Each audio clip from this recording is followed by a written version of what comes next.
In his conclusion to an October 2018 article for The Atlantic titled "The Cruelty is the Point," staff writer Adam Serwer writes, "Trump's fundamental belief is that the United States is the birthright of straight white Christian men, and his only real authentic pleasure is in cruelty. It is that cruelty and the delight it brings them that binds his most ardent supporters to him, in shared scorn for those they hate and fear. Immigrants, black voters, feminists, and treasonous white men who empathize with any of those who would steal their birthright." For Serwer, Trump embodies a bald embrace of what he perceives as the core of those perspectives that lie to the right of his own. That is to say, fear, hatred, and bigotry. He's not alone in his assessment. Announcing her presidential candidacy for 2020, Democrat Kamala Harris, speaking in the euphemistic, evasive language of all good politics, accused Donald Trump and his supporters of, quote, "sowing hate and division among us." An accusation that has become commonplace on the left, echoing former candidate Hillary Clinton's infamous reference to the basket of deplorables who opposed her presidency. The left boasts a long history of such smears.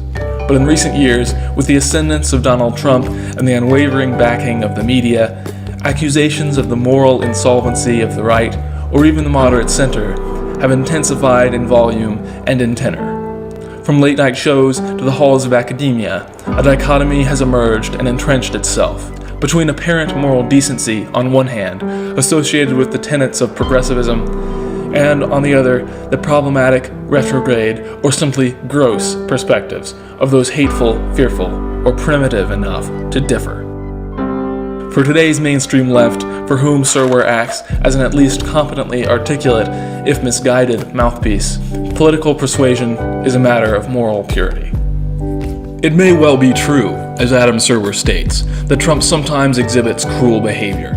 But the assertion, made unquestioningly by so many, from Serwer to the political elite within the Democratic Party, that he appeals to his voters primarily on this basis, represents a ludicrous distortion of reality in the service of an agenda uninterested in truth, and, moreover, one unconcerned with fairly representing the views of the American people. It would be fruitful, I think, to explore why, in fact, fiscal conservatives are attracted to Trump's economic policies, or why pro-life women support his largely conservative stance on abortion, or why, most basically, his undeniable jobs performance garners such broad support. But instead, those who endorse Trump, however moderately and for whatever reason, are identified with an extreme minority of Trump supporters who legitimately hold morally dubious or hateful perspectives.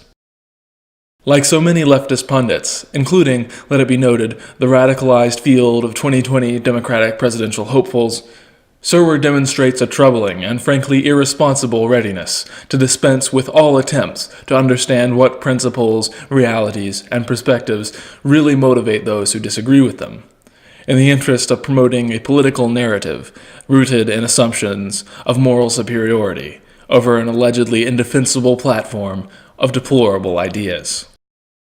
When, in the same article, Adam Serwer stretches out a labored comparison between those who voted for Trump and the lynch mobs of the Jim Crow era, he intends to suggest that Trump and his supporters thrive on demonizing and dehumanizing their opposition. But instead, in an ironic turn apparently obscure to him on account of his own manic furor, he merely manages to demonize and dehumanize those who hold views inconsistent with his own. Once more, he asserts a hollow dichotomy to buttress his contempt between those who are sufficiently pure and those reprehensible masses who are, to him and his cohorts, anathema. This amounts to, distilled, the left's tendency to reduce all points of disagreement to simplistic ethical oppositions, where those who reside within the progressive intersectional anti-Trump coalition attain purity, while those who fail to align are stained, corrupted, morally faulty.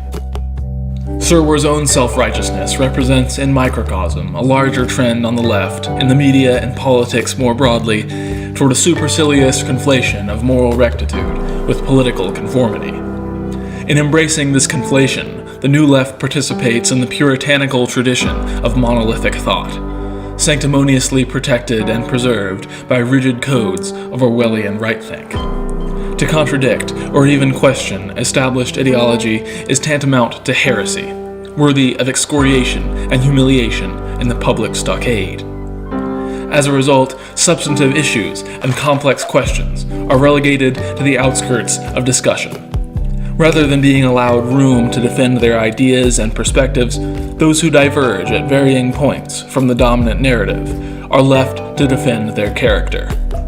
As a consequence, whether intended or not, the left's ideological puritanism undermines the first premises of American political discourse and sets fire to the foundations of the marketplace of ideas, while allowing baseless assertions of moral and political rightness to stand unchallenged, as after all any challenger must be in some fundamental way disgraceful or unworthy. In this way, the moral argument embraced by the New Left is both the crutch and the broken leg. Perhaps it is the left's failure to adequately defend its positions that ultimately requires an embrace of the moral argument. Repeated reduction of complex issues to a dichotomy between good and problematic frequently indicates inherent weaknesses in the position being advanced. That is to say, the left's proposals so often fail to stand on their own that appeals to moral superiority constitute their sole salvation. Even if this were not the case, however, such moral simplifications miss the nuance of complicated issues, to say the least, painting with too broad and unhesitant a brush. But also, and more fundamentally, they miss what makes American democracy work: the capacity of individuals to premise common values, to say nothing of common humanity, and to seek out dialogical paths forward in the interest of truth and human well-being. And yet, if its own words mean anything at all, the New Left continues to demonstrate a persistent willingness to sacrifice this most basic of liberal American tenets on an altar to its own self-righteousness.